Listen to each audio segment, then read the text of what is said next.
Greetings, urban farmers, gardeners, and healthy food visionaries.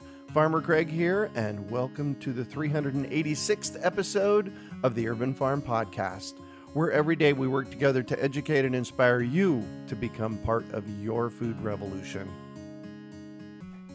Do you want to save money at the grocery store, eat more organic, whole foods, cultivate food security, and feel more connected to the earth? If so, then growing your own food is a no-brainer. You wouldn't believe how many people come to me claiming that they can't grow their own food. They think they don't have enough space, that they're too busy, or that they simply don't have what it takes. Perhaps you've fallen for one of these gardening myths. If you think you can't grow food, or if you think the only food that you have access to is what you buy in the grocery store, I have a life-changing webinar that you need to see. It's free and will help you unearth your inner gardener. I've helped thousands of people just like you learn to grow their own food, and I'm speaking from my own experience when I say that with the right knowledge in place, there is no such thing as a black thumb. With this webinar, you can begin making your garden dreams come true and start growing delicious, nutritious food for your family. Just text GARDEN to 44222 or go to iwanttogarden.com and you will receive our free webinar about the 7 key factors you need to know to grow your own food. Remember, that's GARDEN to 44222 or iwanttogarden.com. Today on our podcast, we have a couple of new farmers who are creating a family-run farming business. We're talking with Eric Broda and his daughter Love about starting a daddy-daughter urban farm. How cool is that? Eric is a part-time farmer along with his 9-year-old daughter Love. Together they are starting out as urban farmers in Colorado, growing flowers and a large variety of vegetables. This project was designed to help Love learn entrepreneurship, patience, hard work, and a life away from an illuminated screen. They plan to document the process on an upcoming YouTube channel. Welcome to the show today, Eric and Love. Hello. Hello, hello. Hey, how you doing? Fantastic. So I shared a bit about you. Can you fill in the blanks for us and share more about the path you took to get where you're at today? Sure, I'll take that one. I guess it started with really wanting to show Love how to be an entrepreneur, and that came from a question of any child asks their parent at a certain point. It's like, when can I get a phone? Oh. So Love was obviously obsessed with wanting a phone, just like any other kid these days. And I said, the only reason you'd ever need a phone is if you have a business and you have to talk to your customers, your clients, and you need to take care of them and stay in contact with them. And she said, what do I need to do? And I said, well, why don't we create a business together where you'll actually need one? We have a big whiteboard in our place, and we just started drawing up a bunch of ideas, and that led us to starting, I guess, like a little starter plot in the back that just became a weed haven, but then transitioning that to 2,400 square feet of gardening space on a quarter acre the next season. This is our first season, and running fresh cut flowers and a big variety of vegetables. Cool. So what part do you play in all of this, Love? Well, I used to garden with my grandma, and until when I learned that I really liked to garden, I didn't really like to garden because I wouldn't do it until my grandma Cheryl showed me how fun it could be. But then after a couple of years of gardening with my grandma, she moved away. So I wanted to create my own garden, help the community, and make money for the phone that I really wanted. And Mom said that I couldn't have the phone until later in the business when I really needed it. Thought if I were to be successful, I'd get my phone sooner. We started with 3 beds in the first season just to make sure we were ready. And then we ventured into 2 large pots. They're 4th acre and take up a lot of space, and they're very nice. And what kinds of things are you growing? Herbs and vegetables. We have some fruit and flowers. Wow. And what do you do with all that? We're going to sell it this season just a little bit. Next season, I think we'll be able to sell more because we'll be more successful. Since this is just the first year, we're just learning. Love and I have this weekly meeting, and what we do is really try to sketch out what she's going to be responsible for the next week. And it's nothing too elaborate. You know, we take a sketch pad. Usually I take her to coffee, or if she twists my hard enough, I'll take her to Cold Stone and buy her a little ice cream. We sort of map out like who her competitors are and like where she plans to distribute the products. But from our research, we scoped out a farmer's market and really realized that that really probably wasn't going to be the best place for her to sell just because it's so expensive and there's a lot bigger farmers. And she had said, well, what if we sell in front of a grocery store? But we'd also determined like, hey, love, that's a competitor. I don't think that's going to fly too well. So we plan on setting her up with a landing page. We come up with some really creative ideas. Like we're close by a big light rail system, which is sort of like mass transit over here. I think you guys have something similar like that in Phoenix, but we flirted with this crazy idea of Love having like a blue wig so people could spot her and just hopping off and grabbing like a box of fresh vegetables. So the millennials, instead of having to go to Whole Foods or wherever, it's just like, okay, look for the little girl with the blue wig. Love has blue tips on her hair now. She arm wrestled my wife and her mom for that. Cool. That's where we're at with selling. But predominantly this year, we're most likely going to be donating that to 3 causes that we have here in our community just to help out. Yeah. Big one that's close to us is Cafe 180. Just sort of like a pay what you can cafe. Oh, what's the guy's name? It's actually run by ladies, and the lady's name is escaping me right now. She's super sweet. And then there's an Urban Peak, that's a youth homelessness shelter, and then Family Tree, which is a women's domestic violence shelter. So none of them will accept prepared meals. Love and I really love to cook. So we're just going to plan to donate whatever we can eat. You like to cook more than me. Just because I cook eggs 4 days in a row doesn't mean I'm a good cook.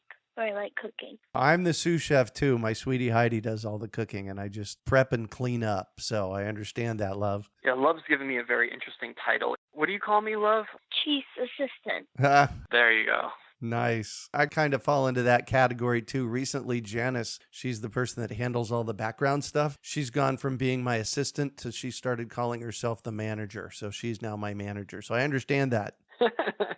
So one of the things that I found early on when I was growing food was that one of the cool things you could do is connect with local chefs. Have you looked at the possibility of selling to a local chef? No, we have not. Love and I haven't sparred back and forth on that, but there is an Acorn right up the street from us that does farm to table. I just want to make sure that our quality and consistency is there before. It's funny to say this, but Love risks her reputation. Yeah. Because you really do want to generate a good product and have a recurring customer base. But absolutely. In fact, you had Barb Masoner. We call her our fairy-godmother. We love Barb from Grow Local. I think you had her on episode. It's escaping me. I think you can probably toss in the show notes, but she has a really good friend, Debbie, who owns Farmyard CSA. She's been doing urban farming CSAs in Colorado for something crazy over a decade. And Debbie's been Love's mentor, and she actually grows for all the high-end farm-to-table restaurants out here.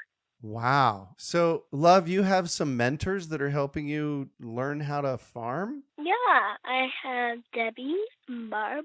Tell me about that.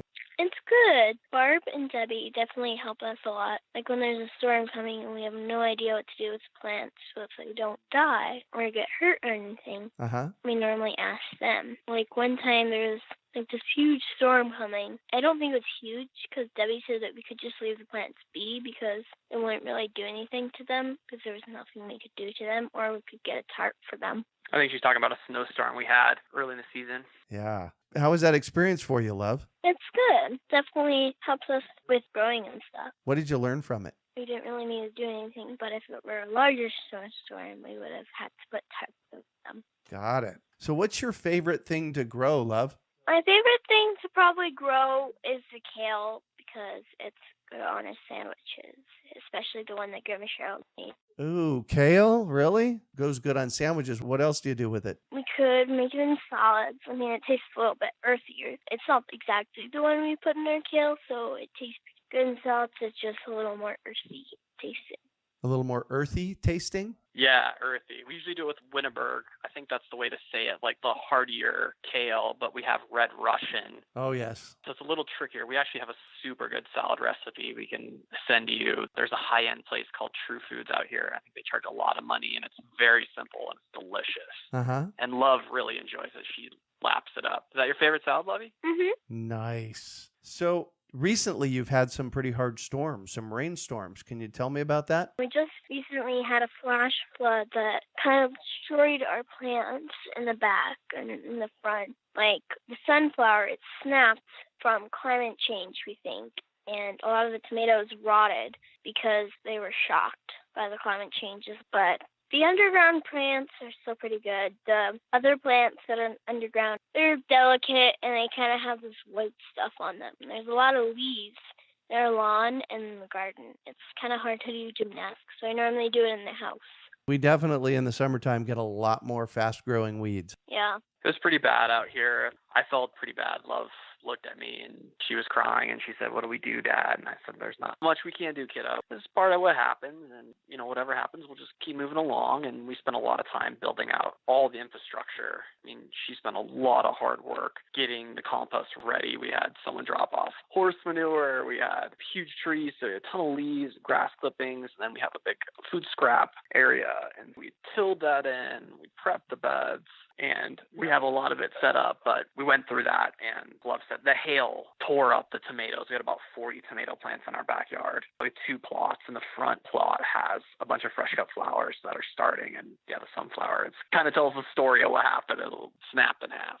Yeah, well, that happens sometimes. Don't let that discourage you. You have to step past that. Has that ever happened to you? Oh, yeah. All the way from pests to birds. I don't think we've ever had hail damage, but just last night we had a storm that came through here that knocked out our power and tore down some trees, and that happens. And we just have to take a deep breath and understand that that's Mother Nature and, work through it. Yeah, but it's different because you didn't really put the power lines up. I think it would be more upsetting if you had put the power lines up and spent a lot of time putting them up. Oh, yeah. The power just went out and you had to fix it. Oh, yeah. I hear you. Love's being Love right now. He just cracks me up sometimes. We're going to get through it. I was showing her a video actually about 5 blocks away from us. It was a real tragic freak accident, but there was a lady checking on a cat, and she actually drowned in her lower level duplex apartment. Oh, my gosh. Because of the amount of velocity of the water. It's almost like when a car submerges and you roll the window down. Mm-hmm. Is essentially what did it. The pressure trapped her and they couldn't revive her. So we didn't lose any of our stuff. We own a duplex too with an upper and lower unit. Got a touch of water in there, but not much. So it could have been a lot worse. Yeah, we always have to reflect on what we do have and be grateful for that. That's for sure. So I'm going to shift on you, and I'd like for you to talk about a time you failed, how you overcame that failure, and what you might have learned from it. One of the failures is planting some things too close together so some of them aren't growing as fast as others. Uh-huh. It's easier because some of them are on the very edge, and those are the ones to harvest. We just have to continue to wait and wait for the edge, and eventually all the turnips will be plucked.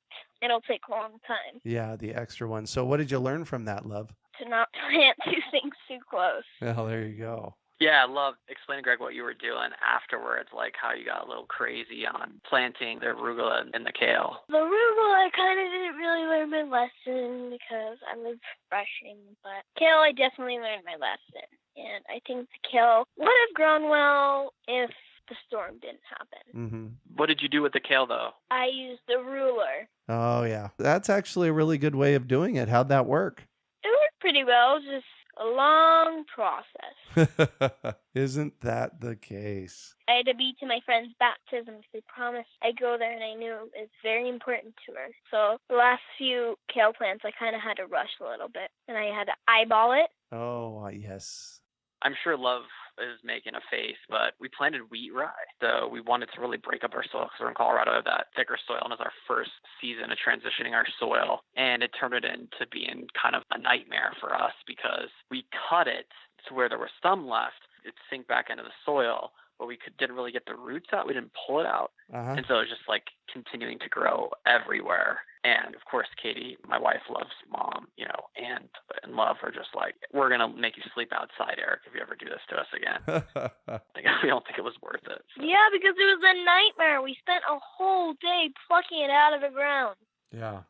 And there's still more growing. That happens. What I've done in those cases is I actually turn it in. I'm not a great big fan of tilling the soil, but you just take a shovel and dig out a shovel full and turn it over so the dirt's on top of it. That's what we did, but then Mom said that it would probably grow back, so we did what she said, and we plucked it all out of the ground. Got it. So what do you consider your biggest success, Love? Probably meeting Debbie and Barb. They really help us a lot, and I don't think if we had them, we'd have a lot more failures. Speaking of, there's one more failure, Dad. When we were first getting started, the desolder wasn't working the best, so Dad and Walty had to push it together, and it took forever. And Dad learned his mistake that he had pushed the solder in too deep at the front, so he learned his mistake, and on the back, he did it less. These solders are a big pain in the neck.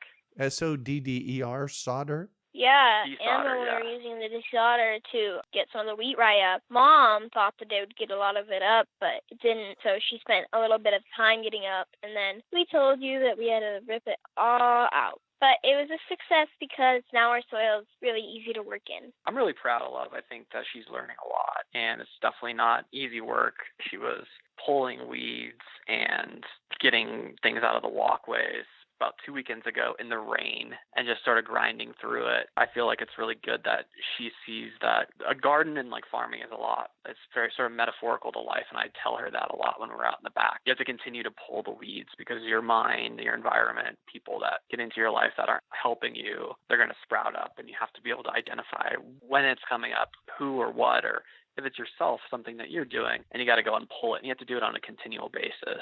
That is a great metaphor. Yeah. And also, I think a big success is our weekly meetings. It definitely kept me on track because when we were first starting, I wasn't exactly the most focused person you'd ever meet on a garden, but that's because I'd never really had my own garden before. I'd only helped out. It was pretty mediocre when I helped out. Cool. So this is your garden, huh, Love? Yes, it's my garden. I'm the chief, and Dad's the chief assistant, but sometimes Dad, he's the parent. Oh, Eric, how old is Love? Love is 9. 9. Wow. You realize those words just came out of her mouth, right? Yeah. We've gotten interesting feedback from teachers, but I've never really raised her at all to be like a little 9-year-old and babied her. And I just never thought that was a really effective strategy to teach her. Yeah. I give her as much responsibility as she can handle until she burns it all down. Nice. And then we talk about it, and we just kind of pick up from there. But that's kind of how we've approached a garden. Yeah. Some days I work with her, some days I don't. She asks me a lot, too, because my wife and I are both entrepreneurs. You know, Dad, what do you do when you're burnt out? Because we have a lot of space. And for a 9-year-old to be moving wheelbarrows and picking weeds, and yeah, it's not glamorous. Right. No, it's not. Especially when I have my fake nails on. You can't be a diva when you're a gardener. No kidding. We have those conversations about like how to, work on your internal motivation and how to push through things. Usually when we hang out on the weekends, if my wife is working, just the two of us will grind it out pretty hard in the morning. Mm-hmm. And I'll tell her, these are all the things we have planned. Just again, like a metaphor, like you put in the hard work, you plant the seeds, and then you harvest something great afterwards. And so that's sort of been the same mentality of how I've coached her around the garden. Oh, perfect. But I also ask you a lot because you're an entrepreneur yourself and you own your own business. So you have a lot more experience, but also you've been on this planet a lot longer than I have. So you've made a lot more mistakes. It's easier to ask advice from you. Learned a lot more, huh? Yeah. Yeah. Beautiful. I'm only 9. I've only been on this planet for 9 years. Dad's been on it for almost 32 years. His birthday is coming up next Wednesday. Oh, nice. So, Love, what drives you? Well, I really want to help people in my community, and I think it'll be fun to sell things. And it's very enjoyable when I harvest something after all that hard work of tears and sweat and being burnt out. And I really would love to get a phone. That's also one of my drives. Yeah, perfect. Yeah, I think you kind of hear that theme. It's just, some of my friends are in the finance community and they know that we live in a duplex and they're like, oh my gosh, that's a lot of time. Like, are you getting a return on your investment? And, you need to relax. And my response is always like, it's never been about just the garden. It's about raising a daughter. Like, I'm growing someone who can be very effective and get through things. And there's so many lessons that can be taught back there. I feel like that's really missing right now in the universe, especially in parenting, where a lot of people their kids are at school or they're at daycare. And it's not like the olden days where, your dad brought you back to the woodshed or had you slide under a car or said, let me show you how to do that. Yeah. So not only is she learning somewhat of a technical skill, but, we talk a lot about failure, and you have to fail a lot, and you sow a lot of seeds. And we talk about like with the compost, all these food scraps, all these things that didn't work out, you just put it in the compost, let it simmer, mix it up, and then you soak it right back into the soil so it can grow you something great. I guess that's what drives me. Cool. I think you should talk about how I see in our script that you said you couldn't envision me dying in a cubicle. Would you care to explain about that? So Love's interviewing me now. That's cool. Go. We're a pretty unique family, and we're pretty open with each other, and we kind of disrupt each other, and you can kind of see that with Love. And I don't think a lot of people understand or have a hard time interpreting that when we're communicating back and forth, but I actually let Love hold me accountable to certain things. Like I've been really working on being away from technology and how fast I'm scaling on my business and all the things I have going on. Love's been a very good steward of making sure that my phone goes off at 6 o'clock. But sometimes I let you break the rules a little bit if it's very important and it creates cash flow. Also, you're a younger parent. It's a little harder to teach me. That's why you're also very unique and you don't have as much experience as people, and I always compare you to them. And I know they're a lot older than you. When we were in the car the other day from the library, you explained that I still got a whole nother decade to be a millionaire and stuff. We were talking about just investing. We have conversations about investing and like growing businesses and stuff. And she goes to a very affluent school, and we call where we live the hustle factory because we're in one side of a duplex. We run essentially 3 businesses out of it. And we do a lot with the space we have and the time we have. Yeah. But she goes over to some of her friends' houses that their parents are in their late 40s, early 50s, and they've had a lot more time to reap the success of what they're doing. But I always remind her, like, that's what we're doing all together, and that's why we're working so hard. We want you to be successful, and you absolutely can be successful. You just have to put in the hard work, and we talk a lot about being good with people. I always tell her the 3 things, work hard, be smart, and be good with people. If you have those 3, you're unstoppable. And I'm very partial to the first 2, but we can always both work on getting better with people. What were those things that you said that Papa Brian used to always say to you, the 3 Ps or something? We got to keep rolling. But yeah, there's always, I guess, those little sayings that you try to pass on to your kids. Right. So there were 3 things, though. Work hard, be good with people. The lesson is, I always tell her, I say, look, you can be successful if you're smart. If you're smart, you can be somewhat successful. Like, you'll be able to find work, right? But if you're a hard worker, you're going to beat that person. Like I tell her, you're definitely smarter than your mom and I when we were at your age. But there's always somebody out there that's going to work harder than you, and they're going to eventually catch up to you, and then they're going to beat you. So you need to be hardworking. You have those 2 things, you're going to do great, even better. But you eventually have to sell your work. You have to create a community. You have to be a part of a tribe. People have to trust you. So if you are not good with people, then you'll have a very hard time being successful. And then if you have all 3, then you'll become unstoppable. Also, we were talking about a mansion the other day, and you said that I need to work hard if I would like to have a mansion, and I need to spend my money wisely, and it would give me this empire if I'm not a spoiled diva. Well, there you go. I was telling her effectively, like, once we build all this up, don't expect for me to just give it to you. We want to make sure that you're ready for it, and then you're going to be responsible. And this is how you prove it to me. You prove it to me over a lifetime, not just one conversation. Perfect. Well, and that brings us to the books. And I actually, at this point, want to share a book before you guys do. Joel Salatin wrote a book called Folks, This Just Ain't Right. And a lot of what you're talking about is what he reflected on in the book. It's different now. It's a different time. And, kids don't have chores at home. And I'm a big believer in that. That's my book. What are your book recommendations? I am really obsessed with natural disasters and diseases and how people die and stuff. Oh, interesting. Okay. One of my favorite books is probably the 1918 influenza pandemic. It's a very good book. That's an adult book. You read that book?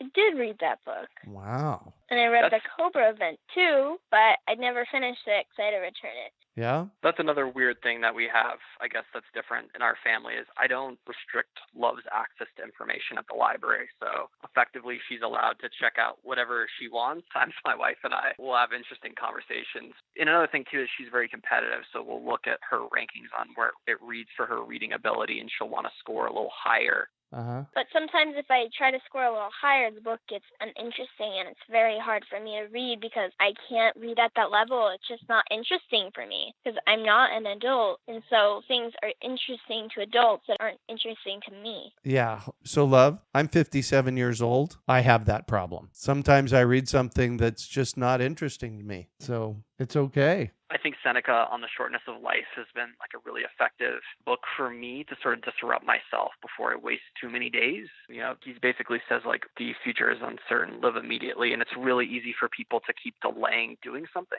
And it would have been very easy for us to keep talking about how we were going to start this business with her, how we were going to do the farm, how we were going to get everything moving. But we just decided to start screwing stuff up right away. Dad says that the best way to success is failure. Perfect. That's why I do these podcasts, is to share people's failures. So what one final piece of advice do you have for our listeners?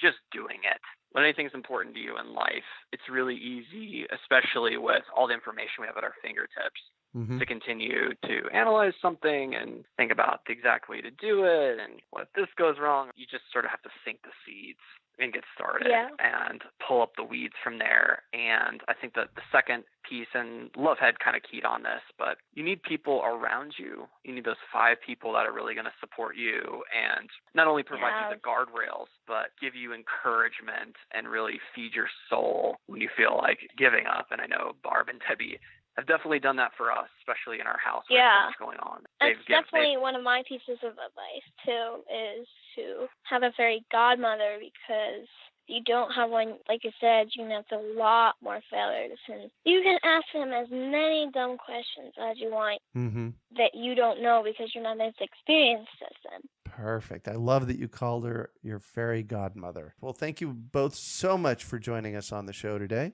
Thanks for having us. Thanks for having us. You bet. Actually, Eric, I have 2 questions for you. First of all, where can we find you? Love and I haven't created a landing page for her business yet, but it's going to be the Broda Family Urban Gardens. But you can find me on Twitter at Margin is the name of my business, LLC. And then at my website is www.honest, just like it sounds, honest, and then Margin, MARGIN. And then if you want to check on Love, she helps a lot with my wife's business. You can just check them out on Instagram, and I think it's Wag Walk Repeat. And if I screw that up, I'll give you the right one on Instagram. Perfect. Those are the ways to find us until we launch her landing page. Perfect. So you have a podcast. Give me 1 minute on your podcast, just so people know what you're podcasting about. Yeah, absolutely. So it's the Real Retirement Financial Planning Podcast. And we're most likely going to be scaling that name a little bit tighter because with SEO and podcast, and we're moving into a few different other markets. But essentially, we're talking about real issues that affect people. So we just had someone pretty high up at our state's 529 plan all about college savings, so that people can learn more about how to get grants for school, free money essentially through our Colorado 529 plan as long as they qualify. And a lot of people are worried like, oh my gosh, what if my kid doesn't go to a 4-year school? And then also we just interviewed Joshua Hunt, who is CEO of Trey Laura. So I always joke that it's not like, here's the 10 mistakes you're going to make, 1, 2, 3, 4, or here's a long form with like 2 guys on a couch with a beer. It's sort of in between, and it's really relational. It's also jam-packed with advice.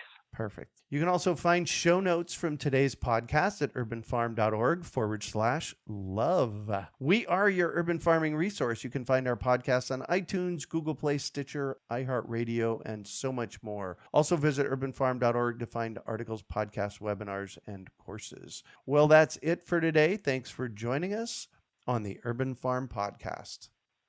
Claiming your inner urban farmer is easy.